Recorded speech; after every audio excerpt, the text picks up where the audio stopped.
جو لوگ کافر ہیں ان کے مال اور اولاد اللہ کے مقابلے میں ان کے ہرگز کام نہ آئیں گے، اور یہ لوگ اہل دوزخ ہیں کہ ہمیشہ اسی میں رہیں گے۔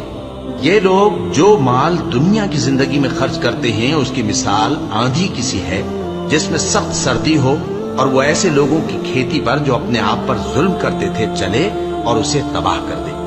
اور اللہ نے ان پر کچھ ظلم نہیں کیا بلکہ یہ خود اپنے اوپر ظلم کر رہے ہیں۔ مومنوں، کسی غیر مذہب کے آدمی کو اپنا رازدار نہ بنانا۔ یہ لوگ تمہاری خرابی میں کسی طرح کی کوتاہی نہیں کرتے اور چاہتے ہیں کہ جس طرح ہو تمہیں تکلیف پہنچے۔ ان کی زبانوں سے تو دشمنی ظاہر ہو ہی چکی ہے، اور جو کینے ان کے سینوں میں مخفی ہیں وہ کہیں زیادہ ہیں۔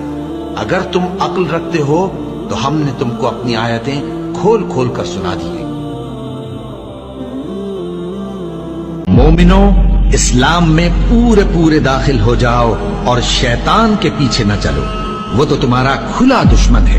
پھر اگر تم احکام روشن پہنچ جانے کے بعد لڑکھڑا جاؤ تو جان رکھو کہ اللہ غالب ہے، حکمت والا ہے۔ کیا یہ لوگ اسی بات کے منتظر ہیں کہ ان پر اللہ کا عذاب بادل کے سائبانوں میں نازل ہو اور فرشتے بھی اتر آئیں اور کام تمام کر دیا جائے؟ اور سب کاموں کا رجوع اللہ ہی کی طرف ہے۔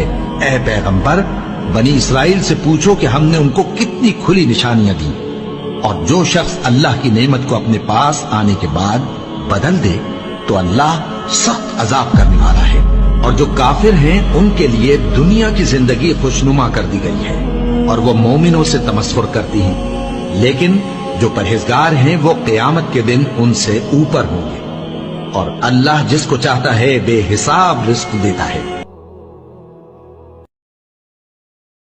جو لوگ کافر ہیں ان کے مال اور اولاد اللہ کے مقابلے میں ان کے ہرگز کام نہ آئیں گے، اور یہ لوگ اہل دوزخ ہیں کہ ہمیشہ اسی میں رہیں گے۔ یہ لوگ جو مال دنیا کی زندگی میں خرچ کرتے ہیں اس کی مثال آندھی کی سی ہے جس میں سخت سردی ہو، اور وہ ایسے لوگوں کی کھیتی پر جو اپنے آپ پر ظلم کرتے تھے چلے اور اسے تباہ کر دے۔ اور اللہ نے ان پر کچھ ظلم نہیں کیا بلکہ یہ خود اپنے اوپر ظلم کر رہے ہیں۔ مومنوں، کسی غیر مذہب کے آدمی کو اپنا رازدار نہ بنانا۔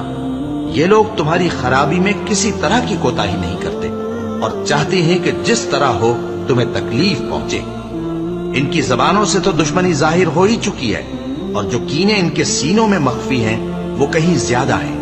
اگر تم عقل رکھتے ہو تو ہم نے تم کو اپنی آیتیں کھول کھول کر سنا دی ہیں۔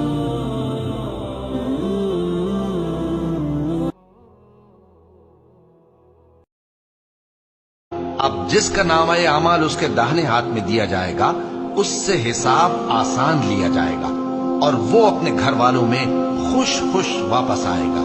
اور جس کا نامہ اعمال اس کی پیٹھ کے پیچھے سے دیا جائے گا تو وہ موت کو پکارے گا۔ اور جو لوگ سونا اور چاندی جمع کرتے ہیں اور اس کو اللہ کے راستے میں خرچ نہیں کرتے، ان کو اس دن کے عذاب علیم کی خبر سنا دو، جس دن وہ مال دوزخ کی آگ میں خوب گرم کیا جائے گا، پھر اس سے ان بخیلوں کی پیشانیاں اور پہلو اور پیٹھیں داغی جائیں گی، اور کہا جائے گا کہ یہ وہی ہے جو تم نے اپنے لیے جمع کیا تھا، سو جو تم جمع کرتے تھے اب اس کا مزہ چکھو۔